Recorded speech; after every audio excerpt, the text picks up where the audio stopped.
अस्मद्गुरुभ्यो नमः। अस्मत्परमगुरुभ्यो नमः। अस्मत्सर्वगुरुभ्यो नमः। कावेरी विरजासेयं वैकुंठं रंगमंदिरं स वासुदेवो भगवान् प्रत्यक्षं परमं पदम्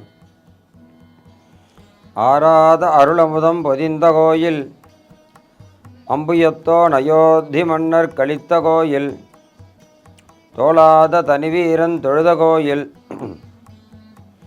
துணையான வீடனர்க்கு துணையாம் கோயில் சேராத பயனெல்லாம் சேர்க்கும் கோயில் செழுமறையின் முதல் எழுத்தைச் சேர்ந்த கோயில் தீராத வினையனைத்தும் தீர்க்கும் கோயில் திருவரங்கமெனத் திகழும் கோயில்தானே. அஸ்மத்குரு பரம்பராபியோ நமஹ. ரங்கநாயிகா சமேத ரங்கநாத பரபிரம்மணே நமஹ. ஜெம் டிவி நேயர்கள் எல்லாருக்கும் அநேக நமஸ்காரம்.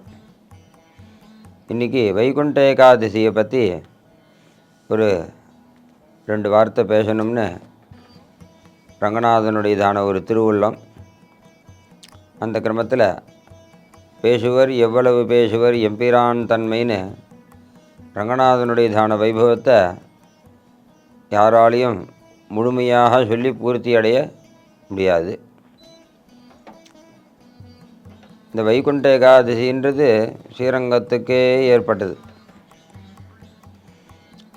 ஆழ்வார்கள் 12 பேர் மொத்தம்.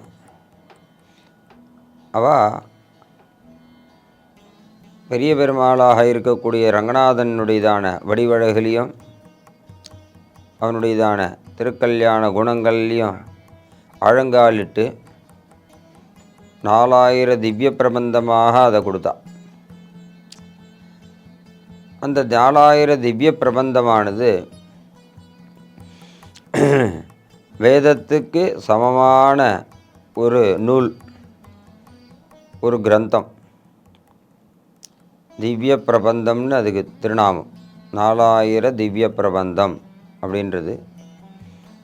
அதில் வேதத்துக்கு சமமாக இது இருக்கிறதுனால வேதத்துக்கு அத்தியன காலம் அனத்தியன காலம்னு ஒன்று உண்டு. ஆஞ்சநேய சுவாமியின் இடத்துல லங்கையில் போய் சீதையை பார்த்தேன்னு சொல்கிறியே, சீதை எப்படி இருக்கா அப்படின்னு கேட்கும்போது அனத்தியன காலத்தில் சொல்லக்கூடிய வேதமானது எப்படி இருக்குமோ அந்த மாதிரி சீதை இருக்கான்னு சொன்னாலாம். ஏன்னா அனத்தியன காலத்தில் சொல்லப்பட்ட வேதமானது சத்த மந்தத்துவத்தோடு தான் இருக்கும். அதனால தான் அத்தியன காலத்தில் வேதத்தை சொல்லணும். சதுர்தசி பௌர்ணமி பிரதமை, சதுர்தசி அமாவாசை பிரதமை, அஷ்டமி நவமி இதெல்லாம் அனத்தியனம் எடுக்கிறா. அதுலேயும் பிரதமைக்கு ரொம்ப ஒரு முக்கியத்துவமான கொடுத்து அது ரொம்ப அனத்தியன காலமாக இருக்குது அப்படின்னு எடுக்கிறா பெரியவாள்லாம். இதில் பிரம்மயஜ்ஞ பிரஷ்னம் மட்டும் என்றைக்குமே நிற்காது.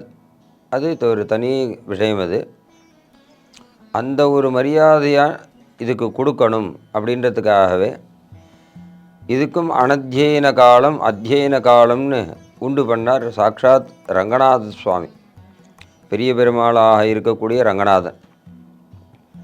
அர்ச்சக முகேன ரங்கநாதன் ஆராதனை பண்ணக்கூடியதான ஆராதகர் மூலியமாக இப்படி ஒரு ஏற்பாடை பண்ணார். ஆராதகர் அங்கே இருக்கக்கூடியதான பெரியவாகிட்டக்கெல்லாம் சொன்னார், அப்படியே பண்ணலாமே, பெரிய பெருமாளுடையதான திருவுள்ளத்துக்கு புகப்பாக விஷயத்தன்னு பண்ணான். இதில் கலியனே ஆரம்பித்து வச்சார் அத்தியன உற்சவம்னு பெரியவாள்லாம் சொல்கிறது உண்டு. சில பேர் ஆளவந்தார், நாதமுனி ஆளவந்தார் அவா காலத்தில் ஆரம்பித்தார்னு சொல்கிறது உண்டு. பாஷ்யக்காரர் ராமானுஜர் ஆரம்பித்து வச்சார்னு சொல்கிறது உண்டு. சுவாமி தேசிகன் ஆரம்பித்து வச்சார்னு சொல்கிறது உண்டு. ஏன்னா நடுவில் கொஞ்சம் கொஞ்சம் அதுக்கு சில சிரமங்கள் ஏற்பட்டு அது நின்று போகக்கூடியதான நிலையில் அது வந்தது. அப்போ அதுக்கான இந்த சிரமங்கள் எல்லாம் நீக்கி அது ஆரம்பிக்கப்பட்டது. அதனால் எல்லாரும் அதை ஆரம்பித்தார்னு சொல்கிறதுனால தோஷம் இல்லை. பிரசித்தமாக பார்த்தேன்னா கலியன் திருமங்கை மன்னனால் ஆரம்பிக்கப்பட்டதான உற்சவம் அப்படின்னு ஆணித்தனமாக அதை சொல்லலாம். திருக்கார்த்திகை அன்னைக்கு பெரிய பெருமாள் சொக்கப்பானை ஏற்றிட்டு வந்து கலியனுக்கு எண்ணெய் சமர்ப்பிச்சுட்டு ஸ்ரீபாதம் தாங்கிகளெல்லாம் போய் நம்மாழ்வார் ஆழ்வார் திருநகரிலேருந்து எழுந்தருளை பண்ணிட்டு வரணும்னு நியமனமாகும். அந்த சமயத்தில் அனத்தியன காலமானது ஆரம்பம் அப்படின்றது பெரியவாருடைய அனுஷ்டான கிரமம். எப்போ மறுபடியும் அது முடியறது அப்படின்னாக்கா தை மாதம் அஸ்த நட்சத்திரம் கூரத்தாழ்வானுடையதான திருநக்ஷத்திரத்தில் அனத்தியன காலம் முடியறது. அது பரியந்தம் அனத்தியனம் அப்படின்னு வச்சுருக்கா. இதில் ஆழ்வார் திருநகரில் போய் பாஷ்யக்காரருடையதான ஆராத்திய தெய்வம் என்ன, இவருக்கு பவிஷ்யதாச்சாரியன்னு திருநாமம். அவருக்கு ஆச்சாரியனாக இருக்கக்கூடியவர் நம்மாழ்வார். ஆச்சாரியன் பிராச்சாரியன் அப்படின்ற மாதிரிலாம் வருது. அந்த கிரமத்தில் நம்மாழ்வார் அங்கேருந்து ஆழ்வாருடையதான விக்கிரகம் ஆதிபிரானிடத்தில் பிரார்த்தனை பண்ணிட்டு அங்கே இருக்கக்கூடியதான பாஷ்யக்காரரிடத்துலையும் பிரார்த்தனை பண்ணிட்டு அங்கே இருக்கக்கூடியதான ஸ்தலத்தில் இருக்கக்கூடிய பெரியவாள்கிட்டெல்லாம் பிரார்த்தனை பண்ணிட்டு நம்மாழ்வார் ஸ்ரீரங்கத்துக்கு எழுந்தருளை பண்ணிட்டு போகிறோம் அப்படின்னு அவகிட்டேருந்து அந்த விக்கிரகத்தை எழுந்தருளை பண்ணிட்டு அங்கேருந்து ஸ்ரீரங்கம் வரத்துக்கு இத்தனை நாளாகும்னு கணக்கு எடுத்து மறுபடியும் அந்த விக்கிரகத்தை இங்கே இந்த உற்சவம் முடிஞ்ச பிற்பாடு இங்கேருந்து மறுபடியும் ஆழ்வார் திருநகருக்கு மறுபடியும் எழுந்தருளை பண்ணிட்டு போய் சேர்க்கணும். அப்படின்றதெல்லாம் திருமங்கையாழ்வாருடையதான திருவுள்ளம். அந்த கிரமத்தில் வைகுண்ட ஏகாதசிக்கு முன்ன வரக்கூடியதான 10 நாள் பகல் 10 உற்சவம், வைகுண்ட ஏகாதசியுடையதான தொடர்ச்சியாக வரக்கூடிய 10 நாள் ராபத்து உற்சவம்னு திருநாமமிட்டு அதை கலியன் ஆரம்பித்து வச்சார். இதில் விசேஷம் என்னென்னா, இந்த அனத்தியன காலமாக இருக்கக்கூடியதான இந்த சமயத்தில் அங்கேருந்து நம்மாழ்வார் எழுந்தருளி வந்து பெரிய பெருமாள் முன்ன வந்து சாதித்தருளாயின்னு அங்கே இருக்கக்கூடியதான ஹரையர் சுவாமியுடையதான நியமனத்தினால ஆன பிற்பாடு அத்தியன காலமானது அது உண்டாருது. அனத்தியனம் விலகி அத்தியன காலம் உண்டாருது. அதுலேருந்து 20-21 நாள், ஏன்னா 21வது நாள் இயற்பா சாத்து முறைன்னு கிரமம்.